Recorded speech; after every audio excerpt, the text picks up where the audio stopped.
Olá, meus queridos amigos aqui do canal, tudo bom?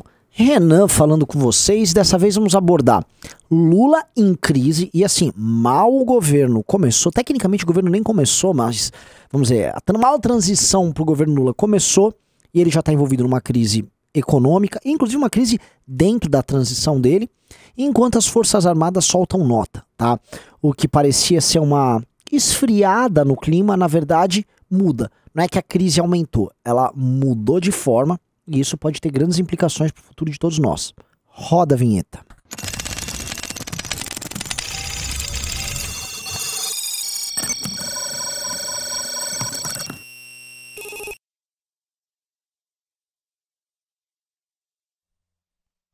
Meus amigos, volto a falar o que eu falei ontem. Estão terminando as vagas agora da pré-matrícula da academia. Faltam poucos dias para fazer o encerramento oficial. Então, se você quiser garantir o preço deste ano e garantir que você vai ter uma vaguinha e não vai ficar naquela correria no começo do ano que vem, faz a pré-matrícula. Você vai pagar pouco, é R$340. É uma fração do valor do curso, mas você já garante a vaga, já tem acesso a alguns conteúdos. Faz o teste de personalidade para saber se você é uma liderança, se você é um comunicador ou se você é um intelectual. E aí já fica aguardando, porque você está convocado. Pois bem, galera, olha só. A crise envolvendo os bolsonaristas na frente dos quartéis e o questionamento das urnas, que teve agora, vamos dizer, seu desfecho com o relatório das Forças Armadas. Relatório que eu falei para vocês não tem implicação nenhuma sobre o pleito. As Forças Armadas não são um órgão que define ou não a lisura de um pleito, mas, enfim, era aguardado e tal. Esse desfecho, ele mudou de forma agora com uma nova carta vinda das Forças Armadas após o Bolsonaro ter convocado os generais para uma reunião, tá? Os comandantes das três Forças Armadas, Aeronáutica, Exército e Marinha, soltaram uma nota conjunta, não mais tratando da questão de urnas. E eles sim estão tratando, vamos dizer assim, da legitimidade ou não dos atos na rua, do tipo, olha, se manifestar na rua pode, beleza, mas não pode travar estradas e tal.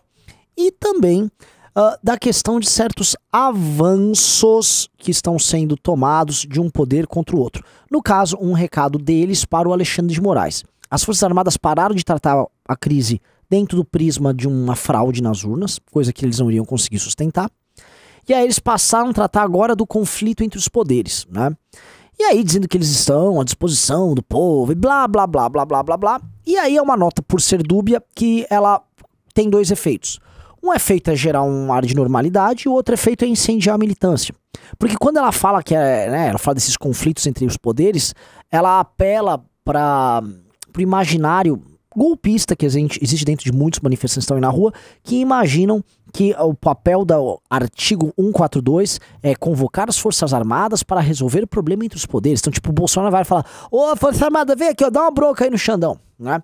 E aí a nota, como tem, vamos dizer, essas mensagens implícitas, ela deixa espaço para interpretação, e como eu já falei em outros vídeos, grande parte das ações, hoje eu vejo das Forças Armadas também, mas do próprio Bolsonaro, é de funcionar como um oráculo, passar mensagens dúbias e por vezes contraditórias, que permitem uma interpretação por parte da militância, e essa interpretação sempre converge para o mesmo caminho, que é o de manter o acirramento, manter a mobilização. E aí as mensagens dúbias, que eles acham que são sinais, que eles fazem interpretações específicas, vão mantendo a galera lá. Mas percebam, né? Isto não acontece do nada.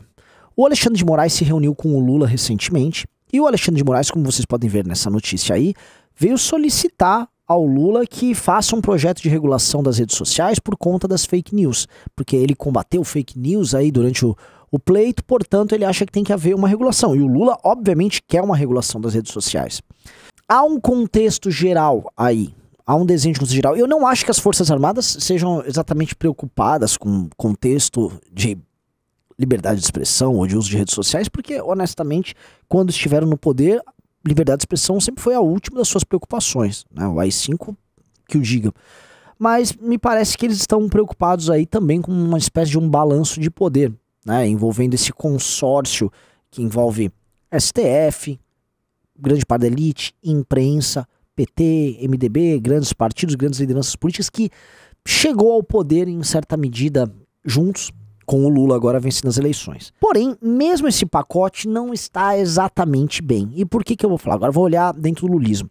Porque a crise ela vai mudando de natureza. As declarações recentes do Lula, né, falou ali basicamente sobre inflação, quis falar sobre fome, mas o problema não foi a fome, o problema foi a forma como ele tratou questão de responsabilidade fiscal. Ele gerou um susto no mercado. Bolsa caiu, dólar subiu, clima ficou negativo, Meirelles pulou fora, Helena Landau pulou fora. Boa parte daqueles liberais, lembra dos liberais que fizeram o L? Liberal que faz o L, o liberal que faz o L. Os liberais que fazem um L estão assustados, estão e agora, tal. E aí tá esse susto, né? A lua de mel do Lula com o mercado, ela começa a dar uma estremecida. E eu vou trazer agora uma opinião bem interessante sobre isso, porque essas coisas estão todas interconectadas, tá? Antes de eu entrar, né, nisso, vocês precisam entender. O que estava rolando era a crise da despedida do Bolsonaro, com gente na frente de quartel, né, aguardando notas de Forças Armadas, silêncio do Bolsonaro para responder, para reconhecer a derrota.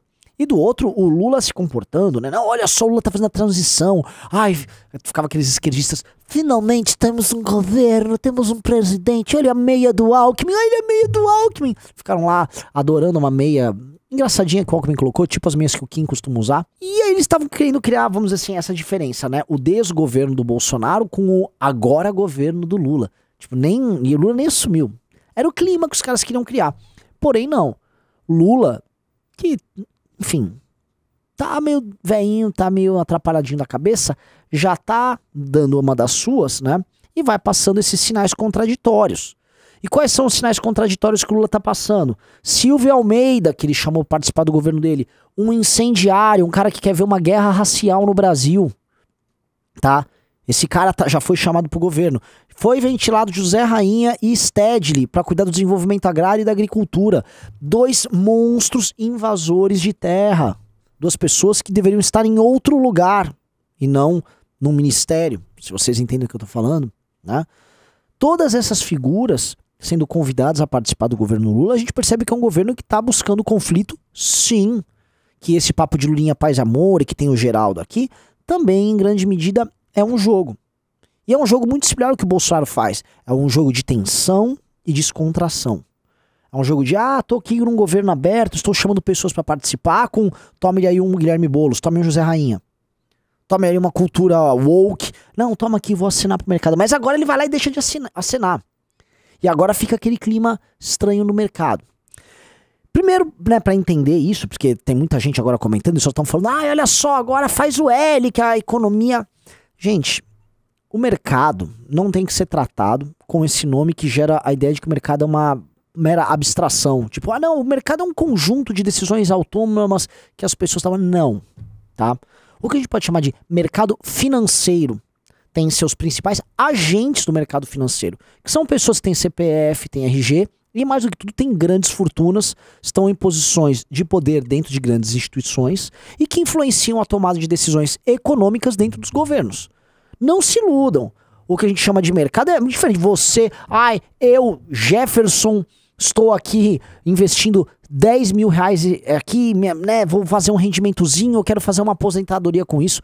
Você não é o dono do BTG Pactual, que lida com centenas de bilhões de reais. Você não é o pessoal da família Setúbal no Banco Itaú, você não é do Banco Bradesco, você não é de grandes fundos de investimento, você não está mexendo com título de tesouro direto em grandes proporções. Não, você não é. Você não faz preço. Entendeu? Então, esses agentes, eles influenciam e participam dos governos. Eles tomam decisões políticas e econômicas centrais nos governos. Eles também financiam campanha. E a turma dos bancões, a turma do mercado financeiro, apoiou e financiou a campanha do Lula. O Lula tá lá também por causa deles. E esses caras, né, que se assustam, estão agora numa queda de braço do governo que chegou. E eles vão se adaptar. A banca, que se chama, né, os grandes banqueiros, eles vão se adaptar. E aí, ao se adaptarem e ao chegarem num ponto ótimo onde eles possam ganhar, as narrativas serão criadas para que o tal do mercado... Aí o mercado se adapta. Igual durante o governo Bolsonaro, quando não havia reforma nenhuma, mas havia muita liquidez, o governo tacou dinheiro e aí podia haver concentração de renda e essas grandes instituições poderiam lucrar e ganhar. O clima no Brasil vai bombar, não sei o que, vai andar, vai chegar o trator Lira. Aí as narrativas são passadas. E aí os trouxas vão lá e caem no jogo. Os peixinhos seguem as baleias, né? E jogo que segue.